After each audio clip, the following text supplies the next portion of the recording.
Now this here is a genuine American folktale that I have crafted just for you at Stories That Pop. It's called Paul Bunyan's Christmas Cookies.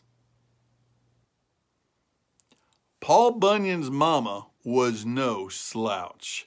Now she had to stay on her toes to raise a boy as big and as strong as Paul, as she was just of your ordinary stature, average height, but Paul, well, he was quite large. When he was just 8 years old, they had to begin stitching his breeches together with canvas canopies. And that boy could eat. Let me tell you, he not only ate the bunions out of house and home, no, he ate them out of forest and hill too. He would devour whatever you put in front of him before politely asking for seconds and then thirds, and finally just eating all of the leftovers, which was considerable, considering that his Ma Bunyan, cooked for an entire logging community. Now, it was this insatiable appetite that landed Paul in trouble on this particular Christmas morn. As his mama began to bake the logger's favorite Christmas cookie, a delicious maple syrup biscuit covered with icing, she noticed that a few of her ingredients were missing, primarily the maple syrup, the eggs, and she was down a few gallons of milk and a few pounds of flour too. Right away, she knew that this deficit had Paul written all over it. She hollered out, "PB!" A young Paul Bunyan came lumbering over towards her. He said his yes ma'ams and nodded his head in respect to his mother, and she said, "Now, Paul, I know that you've been eating my eggs, drinking my milk, and you have swallowed all of my maple syrup. So I want you to go out to the cows, the chickens, and the maple trees and fetch me some more so I can finish making these Christmas cookies. And if you happen to come across some extra flour while you're at it, well, that'd be all right too." Paul said yes, ma'am, and went out to do as he was told. On his way across the lumber yard, he knew that he was going to come across the chicken coop first. Now, at any age, Paul Bunyan was afraid of nothing. But in his youth, he had a few mighty allergies, and his least favorite allergy was to the dander kicked off from chicken feathers.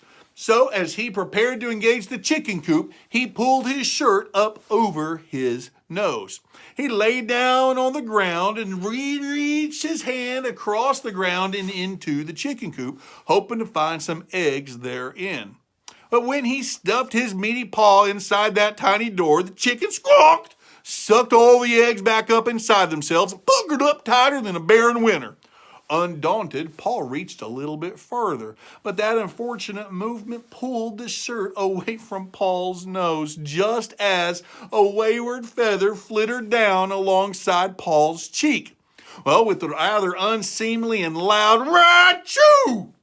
Paul split that coop in twine, and all the chickens went up into the air flying, which they are not accustomed to doing, and they landed in the lines of the pine trees above. He shook his head. Eggless but not hopeless, Paul decided to move on to the next ingredient, figuring he'd come back for the chicken and the eggs once they had found their way down. He grabbed a couple of buckets and made his way over to the nearest grove of maple trees. Once there, he realized that he had never bothered asking his ma, how do you go about getting maple syrup out of a maple tree? But he figured it couldn't be that difficult. He started out by talking real nice to the trees, hoping that they would give up their maple syrup of their own volition. But when that came to no avail, he changed his tactic. He decided that he was going to love the syrup out of those trees. So wrapping his massive arms around the first tree he came to, he began to squeeze. This is where the phrase tree hugger comes from. He squeezed and he squeezed and he squeezed until that poor maple tree started to weep its maple syrup sticky all over Paul.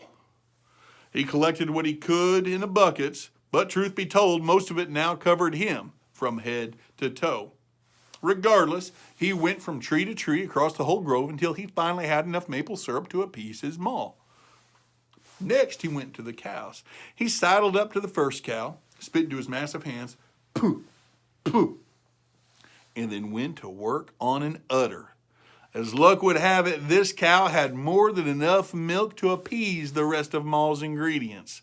But when he moved to let go of the cow's udder, he only served to pull the cow down because his sticky, maple syrup covered palms were stuck fast to the udder. Well, the cow screamed in pain and fright, and she leapt up with a mighty leap and kicked Paul Bunyan up onto her back, who now wrapped his arms around the cow's body, hands still stuck fast to the udder.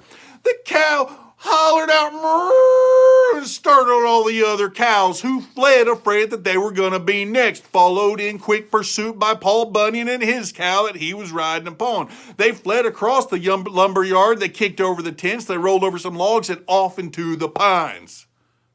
Now, the chickens, you forgot all about them, didn't you?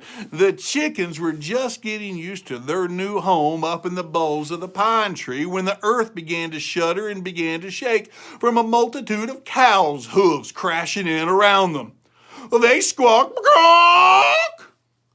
and they began to shower feathers down upon all the cows and poor Paul. All those feathers made Paul sneeze once again. "Achoo!" And his cow leapt up into the air. "Achoo!" Paul sneezed again, and all the cows went crashing into the pines. "Achoo!" And all the pine trees lost their pine needles. "Achoo!" And the chickens fell from their perch, polluting the ground with eggs all around. Paul knew something had to happen, so he dug his heels up into the ground, he straightened his back, and he lifted with all his might and picked that cow up off of the ground until it stopped a-charging, long enough for him to extricate himself from her back. Well, he took a look around at all the destruction. And what he found was that the cows in their stampede had crushed and mashed enough chicken feathers and pine needles into a fine grade flour, soft enough to cushion the fall from several dozen eggs now scattered across the forest floor. He gathered up all the flour, the eggs, the milk, and the maple syrup, and he brought them all to his ma, who took one look at him and said, "I don't even want to know, just go get yourself cleaned up."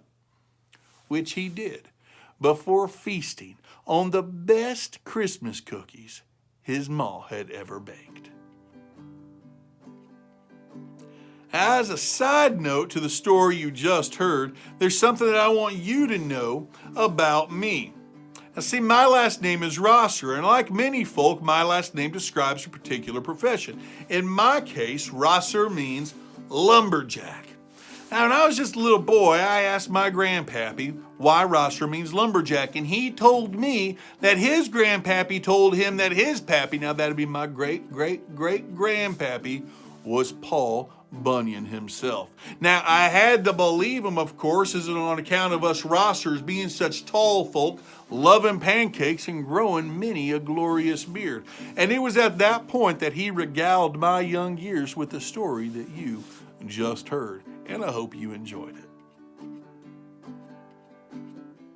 Thanks for joining me at Stories That Pop. I appreciate it. Hey, if you like this story, make sure that you check out last week's story too. It's another one of my original tales called Annabelle, the Cow Who Cried Moo.